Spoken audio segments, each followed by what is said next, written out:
how to hit board exam.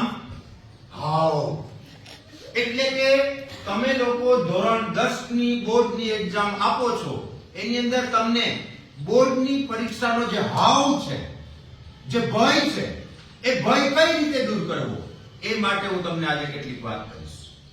કારણ કે તમે ખૂબ જ નજીકના સમયની અંદર બોર્ડની એક્ઝામ આપવાના છો, તો ઘણા બધા વિદ્યાર્થીઓ પોતે આખું વર્ષ મહેનત કરે અને પરીક્ષા સમયે ટાઈ ફીસ થઈ જાય, પણ એ ન થાય એ માટે તમને મારી ટિપ્સ આપવાની છે કે શું આપણે કરીએ તો એ ન થાય. અમુક બાબતો આપણે ખૂબ ધ્યાનમાં લેવી જોઈએ. એક તો નંબર 1, તમારા મનમાં જે છે કે પરીક્ષામાં હું નિષ્ફળ જઈશ તો શું થશે, આવું એક તમારા મગજની અંદર જે કંઈ છે ને એ બિલકુલ કાઢી નાખો. બિલકુલ કાઢી નાખો. કારણ કે પરીક્ષાની અંદર આપણે સફળ થઈએ કે નિષ્ફળ થઈએ એનાથી નાસીપાસ થવાની જરૂર નથી. કારણ કે દુનિયાના સારામાં સારા વ્યક્તિઓ હોય ને એ પણ નિષ્ફળ ગયેલા છે અને પછી સફળ થયેલા છે. હમણાં સ્વામી વિવેકાનંદની જન્મ જયંતિ ગઈ 12 જાન્યુઆરી. તમને બધાને ખ્યાલ નહીં હોય, હું તમને કહી દઉં કે સ્વામી વિવેકાનંદને ક્યારે 50% વધારે માર્ક્સ નહોતા કોઈ એક્ઝામમાં. 10મું ધોરણ હોય, 8મું ધોરણ હોય કે 12મું હોય કે કોલેજ, 50% નીચે માર્ક હતા સ્વામી વિવેકાનંદને. અતિ હોશિયાર વિદ્યાર્થી, તમે તો ખ્યાલ છે ને, એક જ વખત વાંચે, છતાં એ દુનિયાની અંદર આપણે જાણીએ છીએ કે ખૂબ આગળ વધી શક્યા. અને પછી તો એને એકાગ્ર થઈ અને એક વખત વાંચે, કોલેજની અંદર એ બહુ તીવ્ર હોશિયાર થઈ ગયા, હતી એની યાદશક્તિ. પણ પહેલા કેવા હતા?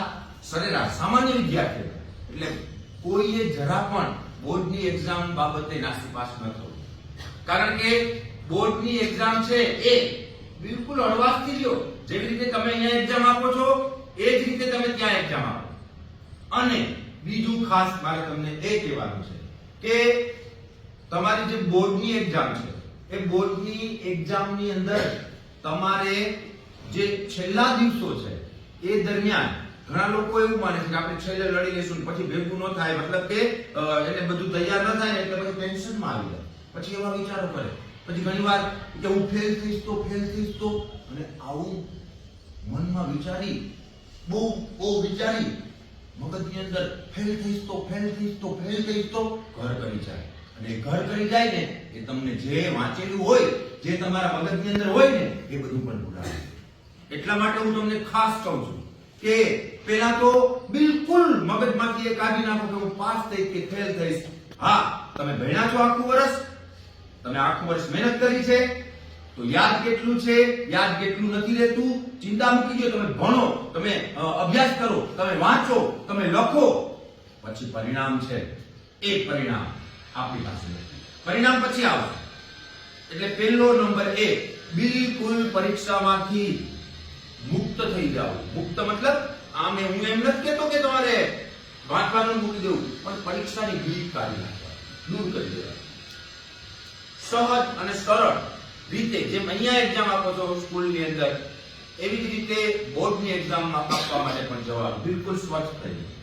અને નંબર 2, બોર્ડની એક્ઝામ આપવા જાઓ એની પહેલા એક વખત આગલા દિવસે, અને બોર્ડનું પહેલું પેપર હોય ને, તમે ફર્સ્ટ ટાઈમ છો બોર્ડ 10મા ધોરણવાળા છો, પહેલું પેપર હોય ત્યારે મનની અંદર બિલકુલ 100 વખત એક વિચાર કરો. કયો ખબર છે? મને બધું આવડે છે, મને ન આવડતું. 100 વખત બોલી જાવ. આનાથી શું થશે? તમારામાં એક પોઝિટિવિટી, તમારા મનમાં, તમારા મગજની અંદર એક પોઝિટિવિટી ક્રિએટ થશે. અને એ ક્રિએટ થશે એને કારણે તમને, નહીંતર તમે શું વિચાર કરો કે મને નથી આવડતું, ભૂલી ગઈ, એને બદલે આ જ વિચાર કરો. 100 વખત બોલી જાઓ કે મને બધું આવડે છે, મને બધું આવડે છે. અને 100 વખત બોલવામાં વાર ન લાગે, 5 મિનિટ લાગે, 5 મિનિટ નો લાગે, 2 મિનિટમાં બોલે. એટલે પરીક્ષા દેવા જાઓ ત્યારે આવું